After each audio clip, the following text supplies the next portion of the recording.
सिर्फ आखिरी उम्मीद नहीं है। किस सिचुएशन में आईवीएफ से पहले डॉक्टर्स आईयूआई या फिर दवाइयों से इलाज शुरू कर सकते हैं? यानी उन्हें रिलेशनशिप बनाने में तकलीफ हो रही है। पुरुषों की फर्टिलिटी समस्या आईवीएफ को कैसे बदल सकती है? स्पर्म के एनालिसिस काफ़ी ख़राब है। दैट सिचुएशन आईवीएफ हम रिकमेंड करते हैं, जिसको पहले पीसीओएस के नाम से जाना जाता है, अब पीएमओएस कहा जाता है। उसमें द फर्स्ट स्टेप जो होता है वो लाइफस्टाइल मॉडिफिकेशन ही होता है। And just the 6 month of regular intercourse help. क्या सिर्फ दवाइयों के बेसिस पे कपल्स ओव्यूलेशन ठीक कर सकते हैं जिससे आईवीएफ की ज़रूरत ना पड़े? इसलिए मैं हमेशा बोलूँगी कि राइट पर्सन से आप अपना कंसल्ट करें ताकि आपको सही जवाब मिले। तो इनको ऐसा लगता है कि मैंने एक कप चाय भी उठा ली तो पता नहीं बच्चा गिर ना जाए। मेल के पास फैक्ट्री है, वो हर 3 महीने में नया स्पर्म लेके आता है। टॉक टू अस, हमसे बात करिए, हम हैं यहाँ पे हर चीज़ के लिए। हेलो दोस्तों, मैं हूँ आपके साथ ज्योति श्रीवास्तव और आप देख रहे हैं सी न्यूज़ भारत। कभी कभी जिंदगी के कुछ सवाल बहुत आसान लगते हैं, लेकिन उनके जवाब उतने ही भावनात्मक और गहरे होते हैं। माँ बाप बनने का सपना ऐसा ही एक सपना है जो हर दिल के बहुत करीब होता है, लेकिन जब ये सफ़र थोड़ा लंबा हो जाए और उम्मीदें बार बार रुकने लगे, तब सवाल उठता है, अब आगे क्या? अक्सर लोग सबसे पहले सोचते हैं इन विट्रो फर्टिलाइजेशन यानी आईवीएफ के बारे में, मानो यही एक आखिरी दरवाज़ा हो। लेकिन क्या सच में ऐसा है, या फिर इस दरवाजे से पहले भी कुछ रास्ते हैं जो शायद आसान, प्राकृतिक और कई बार उतने ही प्रभावी हो सकते हैं? आज के इस एपिसोड में हम आईवीएफ को सिर्फ एक विकल्प नहीं, बल्कि एक पूरी यात्रा के हिस्से की तरह समझेंगे और जानेंगे कि इसके अलावा और कौन-कौन से रास्ते मौजूद हैं। तो तैयार हो जाइए एक ऐसी बातचीत के लिए जो सिर्फ जानकारी नहीं देगी, बल्कि उम्मीद को भी थोड़ा और मजबूत करेगी। हमारे साथ मौजूद हैं लाइफ हॉस्पिटल की चीफ कंसल्टेंट और IVF expert doctor Deepti Gupta. Doctor Deepti, आपको बहुत बहुत स्वागत है। धन्यवाद। सबसे पहले तो आप लाइफ हॉस्पिटल के बारे में बताइए, और जैसे कि हमारे चैनल की टैगलाइन है हर खबर आपके साथ आपके हाथ, तो क्या आपके भी हॉस्पिटल की कोई टैगलाइन है? तो पहले मैं आपको दूसरे सवाल का जवाब देती हूँ। तो बिल्कुल हमारी हॉस्पिटल की टैगलाइन है इनफाइनाइट होप वन लाइफ। इसके पीछे एक कारण है और हमारे हॉस्पिटल लाइफ का भी एक कारण है। हमारे हॉस्पिटल लाइफ का पूरा नाम है Lucknow institute for fertility and endoscopy, जो कि बेसिकली पूरी तरह से विमेंस हेल्थ पे केंद्रित है। और इसमें क्योंकि हम लोग मैनचेस्टर में थे, काफ़ी साल मैनचेस्टर में रहने के बाद हम लोग वापस लौटे और लखनऊ हमारी रूट है।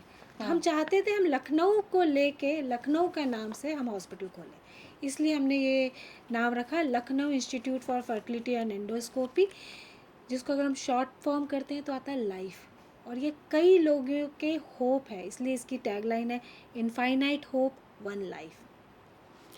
क्या आईवीएफ सच में एक आखिरी उम्मीद है या इसके अलावा और भी ऑप्शंस हैं? आईवीएफ सिर्फ आखिरी उम्मीद नहीं है। और ये बहुत ही कॉमन भ्रांति है कि उन्हें लगता है कि अगर हमें बच्चा नहीं हो रहा तो अगर हम किसी फर्टिलिटी एक्सपर्ट को दिखाएंगे तो सिर्फ आईवीएफ ही बोलेंगे वो। और इसमें कई कीमती वक्त वो ज़ाया कर देते हैं। आईवीएफ, जैसे आपने कहा ना यात्रा, उस यात्रा का एक पड़ाव है, उसके पहले और कई पड़ाव आते हैं। जैसे कई बार तो सिर्फ सिंपल जानकारी ही काफ़ी होती है, या लाइफस्टाइल मॉडिफिकेशन। उसके बाद दूसरा स्टेप आता है ओवुलेशन इंडक्शन, फिर आता है अगर आपको ज़रूरत है आईयूआई, और ये नहीं काम करता तो आईवीएफ। तो इसे हम सिर्फ एक पड़ाव कहें तो बेहतर होगा। किस सिचुएशन में आईवीएफ से पहले डॉक्टर्स आईयूआई या फिर दवाइयों से इलाज शुरू कर सकते हैं?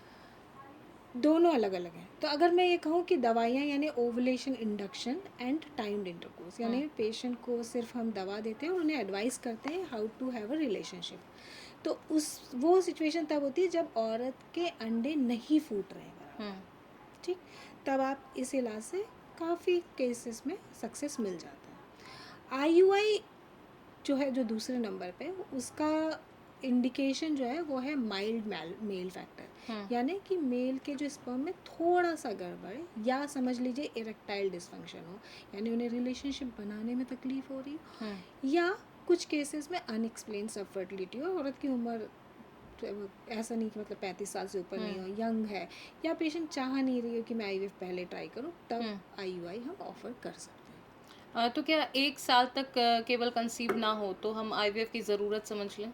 नहीं, इसको अगर हम फिर से इसको डिवाइड करते हैं 35 से पहले और 35 के बाद, ठीक है, और प्लस अदर रिस्क फैक्टर, जैसे सपोज किसी को ऑलरेडी नोन एंडोमेट्रियोसिस है तो 6 महीने ट्राई किया उसके बाद भी नहीं हुआ तो हम बोलते हैं सूनर द बेटर, ठीक। लेकिन कोई 30 साल से कम की महिला है और उन लोगों का 1 साल ट्राई किया उसके बाद नहीं हुआ, तो वो हमारे पास आके इन्वेस्टिगेशन चालू कर सकते हैं। This is the international recommendation. Directly IVF पे नहीं जाना स्टार्ट होता है इंटरनेशनल, तो 30 से पहले 1 साल और 35 के बाद या एंडोमेट्रियोसिस या कोई और फाइब्रॉइड है तो 6 मंथ सूनर। पुरुषों की फर्टिलिटी समस्या आईवीएफ को कैसे बदल सकती है? तो पुरुषों की फर्टिलिटी समस्या में देखिए, है मेल फैक्टर में सीधे सीधे बात आती है कि आप WHO क्राइटेरिया से आप सीमेन एनालिसिस करते हैं, तो ये तो सिर्फ सीमेन की बात हुई। दूसरी बात होती है इरेक्टाइल डिस्फंक्शन की। अगर बात करते हैं तो अगर इरेक्टाइल डिस्फंक्शन जैसी चीज़ है, जैसे खासकर डायबिटीज़ के मरीज या जिनकी प्रोस्टेट सर्जरी हुई है या कोई और एक्सीडेंट, समझ स्पाइनल इंजरी, ट्रॉमा हुआ, बाइक इंजरी कभी हुई, तो उस सिचुएशन में तो आईयूआई भी काम कर जाता है। लेकिन अगर स्पर्म के एनालिसिस काफ़ी ख़राब है, दैट सिचुएशन आईवीएफ हम रिकमेंड करते हैं। क्या लाइफस्टाइल बदलने से खुद की फर्टिलिटी ठीक हो सकती है? बिल्कुल, बिल्कुल। और ख़ासकर जो कंडीशन जो हम जिसको पहले पीसीओएस के नाम से जाना जाता है, अब पीएमओएस कहा जाता है, उसमें तो फर्स्ट स्टेप जो होता है वो लाइफस्टाइल मॉडिफिकेशन ही होता है। और अब मेल में जैसे अगर हम बात करें अगर, तो स्मोकिंग वो भी एक फैक्टर है। तो मेल में स्मोकिंग, फीमेल में वेट रिडक्शन, हेल्दी लाइफस्टाइल, इससे रेगुलर ओवुलेशन हो सकता है। आईवीएफ को सक्सेसफुल करने का सबसे मेन फैक्टर क्या है? एज, एग क्वालिटी या फिर कुछ और? Both, I would say both. So because women are born with the fixed number of eggs, तो एग जो है उसका नंबर नहीं बढ़ेगा कभी भी, वो घटता ही है। That's why age is very important. और जैसे जैसे एज बढ़ती जाती है, quality and quantity both reduce. So is that's why this is the one of the most important factor. बार बार आईयूआई फेल हो जाए तो आईवीएफ की ज़रूरत पड़ सकती है? जी बिल्कुल। अगर मतलब हम जो डेटा है वो ये कहता है कि अगर 3 बार आईयूआई करने के बाद भी अगर आपका कंसीव नहीं किया है, then better to go for the IVF rather than just again trying IUI, क्योंकि success decrease after 3 IUI. IVF के अलावा सबसे पहला सामान्य इलाज क्या है? मान लीजिए नेचुरली कंसीव नहीं हो रहा है तो आईवीएफ के अलावा? डिपेंड करता है पेशेंट के फैक्टर पे, कपल के फैक्टर पे, कि अब जैसे मैं अगर अपने पर्सनल एक्सपीरियंस से बताऊँ, कई बार मुझे पास मरीज आते हैं तो उनको तो just very general advice about the relationship works, simple. कई बार अगर आप जैसे पीसीओएस की जो पीमोस है उसके पेशेंट आते हैं, और drilling we are not advising now, but जिन्होंने जस्ट सिर्फ ड्रिल करवा के आए, then just the 6 month of regular intercourse help. तो ये पहले की है। IVF is not always the only option. IUI और आईवीएफ दोनों में से which one is better? Depend again, it's not like very black and white, उसके बीच में काफ़ी ग्रे जोन है। तो depend on the patient factor. Definitely the success rate IUI का कम है, आईवीएफ का सक्सेस जाता है, but again it's depend on the patient factor. Suppose मेरे पास कोई 42 ईयर्स की फीमेल आ रही है एंड वो उसके बहुत कम अंडे हैं, देन आईवीएफ में and IUI the success could be the same. So it's very individual. ये एक ऐसा नहीं है कि एक ही बॉक्स में सब लोग फिट हो जाए, इट्स वेरी इंडिविजुअल। क्या सिर्फ दवाइयों के बेसिस पे कपल्स ओवुलेशन ठीक कर सकते हैं जिससे आईवीएफ की ज़रूरत ना पड़े? जी, जैसे अगर फीमेल को पीरियड्स रेगुलर नहीं आ रहे हैं और वेट भी ज़्यादा है या थायराइड के प्रॉब्लम है या हाइपरप्रोलैक्टिन हो, ये कंडीशन में तो just correcting this medical condition can help. They don't need IVF. उसमें तो बहुत ज़्यादा चांसेस है कि आप सिर्फ टैबलेट्स दे दो, चाहे वो ओवुलेशन इंडक्शन मेडिकेशन हो या करेक्ट थायराइड को करेक्ट कर लो या प्रोलैक्टिन को कर लो, पेशेंट कंसीव कर लेती है। पीसीओडी, पीसीओएस और PMOS। पीमोस आपने भी टर्म बताया, तो इन तीनों में क्या समझें कि एक फीमेल की बॉडी में सबसे ज़्यादा ये एकदम हाई रिस्क वाली पोजीशन में पहुंच चुका है? बिल्कुल। और ये आप बताएं, इंडिया में तकरीबन मैं बोलूँ तो 50% केसेस में पहुंच चुका है फीमेल में। और इसका बहुत कॉमन रीज़न है lifestyle and the food. The first tree and the most important treatment is food. तो ये वो पेशेंट है जिसको आप अर्ली डिटेक्ट करके, घर में ही मदर अपनी बच्ची को डिटेक्ट करके उसको करेक्ट कर सकती है। अब जैसे मेरे पास कुछ बच्चियाँ आती हैं 16-17 साल की, उनका वज़न बहुत ज़्यादा है और मैं उन्हें कभी पिल्स पे नहीं डालती, क्योंकि वो ट्रीटमेंट नहीं है। Treatment is the weight reduction, the lifestyle, the low carbohydrate diet. Because ये सिर्फ एक डिजीज़ नहीं है, it's a complete metabolic syndrome जिसका इम्पैक्ट लॉन्ग लास्टिंग है। अब ये पेशेंट अगर मदर ने पहले ही देख लिया या हमसे कंसल्ट कर लिया तो हम उसे 16-17 साल के में ही बता देंगे, न कि जब वो 30 साल की हो और उसको बच्चे नहीं हो रहे वो तब आई मेरे पास। So if it can be, recognized early, they don't need any fertility advice usually. तो क्या डॉक्टर्स भी वेट एंड वॉच वाली प्रोसेस अपनाते हैं, जैसे प्राकृतिक इलाज को पहले बढ़ावा देते हों? देखिए अगेन फिर वही बात कहेंगे कि ग्रे जोन है काफ़ी, कैंसर्स जो है ना बहुत इंडिविजुअल। अब अगर कोई है जिसकी शादी हुए अभी 6 महीना हुआ, तो वेट एंड वॉच। मेरे पास ऐसे भी आते हैं कि 2 महीने में कंसीव नहीं किया, डॉक्टर हमने कंसीव नहीं किया, देन आई लाइक नहीं, आप ट्राई करिए अभी इतना जल्दी। लेकिन अगर कोई 35 साल का है then wait and watch is not the right answer. क्यों? क्योंकि the time is ticking for women। वो औरत के अंडे हर वक्त कम हो रहे हैं, both in the quality and the quantity. So ये answer is not for everyone, it's a very individual. इसलिए मैं हमेशा बोलूँगी कि राइट पर्सन से आप अपना कंसल्ट करें ताकि आपको सही जवाब मिले। किसी मेल की स्पर्म काउंट कम है या फिर क्वालिटी नहीं है या फिर स्पीड कम है, तो क्या ये भी आईवीएफ को इफेक्ट कर सकते हैं? हाँ, इस सिर्फ देखिए डेटा जो है, एक टेस्ट होता है जिसको हम बोलते हैं डीएनए फ्रेगमेंटेशन। डेटा अभी तक के इसको बहुत सपोर्ट नहीं, बहुत ग्रे है। बट अगेन अपकमिंग डेटा जो है कहता है कि लाइफस्टाइल मॉडिफिकेशन में मेल के स्पर्म से डेफिनेटली डीएनए फ्रेगमेंटेशन इम्प्रूव हो जाता है।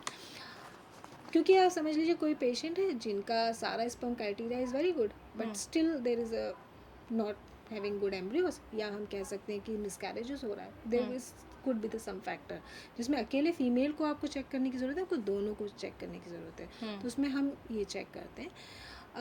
अगर समझ लीजिए थोड़ा मोटेलिटी ठीक नहीं है या मॉर्फोलॉजी ठीक नहीं है, तो जस्ट द एडवाइस, मैं general advice like weight reduction, correction of diabetes बहुत कॉमन है आज के उसमें, साइकिलिस्ट, वेट लिफ्टर्स, स्मोकर्स, ये सारी चीज़ आप फैक्टर करेक्ट कर दीजिए, स्पर्म करेक्शन बहुत अच्छा हो जाता है। Because male are different than female. Male के पास फैक्ट्री है, वो हर 3 महीने में नया स्पर्म लेके आता है, यानी it is affected by the environment. तो हम इसे करेक्ट कर सकते हैं। फीमेल का ऐसा नहीं, female are born, so they have a factory. जितना आप रॉ मटेरियल अच्छा लगाओगे उतना अच्छा प्रोडक्शन। आपने वेट रिडक्शन बोला, तो क्या आईवीएफ के लिए भी वेट लूज करना बहुत इम्पोर्टेंट है? बिल्कुल बिल्कुल। Weight reduction is not only for the IVF, it is for everything in the life. So it's very important to have a right weight. Specially जो वेस्ट का जो सर्कमफ्रेंस होता है उसका रिडक्शन बहुत ज़्यादा इंपॉर्टेंट। और फीमेल के हो चाहे मेल हो, दोनों, ये दोनों में इसका रोल बहुत ज़्यादा है। क्योंकि it's not about the being healthy, it's about everything, heart risk, bone risk, fertility, everything is depend on the weight। और हम लोग तो वैसे भी इंडिया में है कैपिटल ऑफ डायबिटीज़। कई बार मतलब मैक्सिमम ऐसा सुनने को मिलता है कि आईवीएफ हुआ है तो बच्चे ट्विंस ही होंगे, तो क्या ये भी काफ़ी हद तक सच है? बिल्कुल नहीं, बिल्कुल नहीं। हम तो हमेशा कोशिश करते हैं कि हम सिंगल एम्ब्रियो ट्रांसफ़र करें, बेस्ट एम्ब्रियो ट्रांसफ़र करें ताकि सिंगल बेबी हो, क्योंकि twins is a high risk pregnancy. तो वो सुन के अच्छा लगता है buy one get one free, but it comes with the risk. So we always advise to have a single one. IVF को लेके लोगों के मन में कई भ्रांतियां हैं। तो जैसे आपने कहा कि एम्ब्रियो बेस्ट क्वालिटी का ट्रांसफ़र करें, तो उसके बाद क्या प्रोसेस होता है? मतलब एक फ़ीमेल को क्या कुछ सावधानी कोई रखनी होती है कि हमें ये काम करना है, ये नहीं करना है, या आईवीएफ का प्रोसेस हो गया तो हमें बिल्कुल बेड रेस्ट पे जाना है? बिल्कुल बेड रेस्ट पे नहीं जाना, बिल्कुल भी नहीं जाना है। क्यों? क्योंकि अगर आपने सपोज नॉर्मली कंसीव किया है, आपको पता भी नहीं रहता है 15 दिन तक कि आप कंसीव कर चुके हैं, actually it's a similar one. However क्या होता है कि उसमें उसे पता नहीं रहता तो उसे स्ट्रेस नहीं होता है, ठीक है, वो जानती नहीं। इसमें उसे मालूम है कि एम्ब्रियो चला गया है, तो वो बहुत ज़्यादा स्ट्रेस और एंजाइटी। तो we just advise just to have a normal life, don't take stress, talk to us, हमसे बात करिए, हम हैं यहाँ पे हर चीज़ के लिए। और ये पेशेंट ऑलरेडी बहुत एंशियस होते हैं, तो इनको ऐसा लगता है कि मैंने एक कप चाय भी उठा ली तो पता नहीं बच्चा गिर ना जाए। तो there is no effect of gravity actually, and data तो बहुत अच्छे से प्रूव कर चुका है कि ऐसा कुछ नहीं है।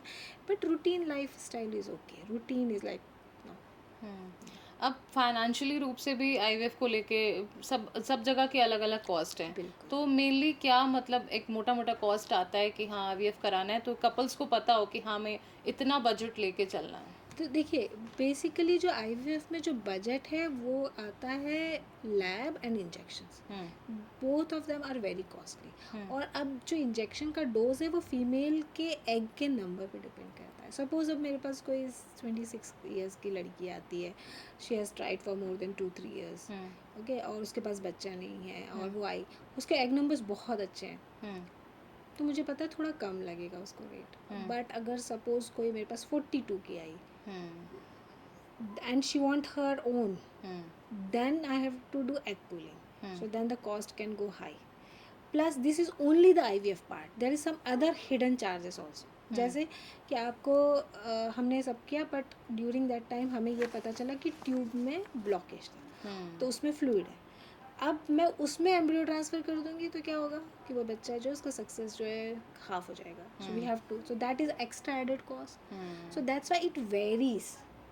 And on an average is everything is fine, usually 1.5, but the highest is difficult to say, depend on various patient factor कि वो क्या लगता है। So basically it depends on patients. Exactly, it's depend on the patient, it is purely depend on the patient.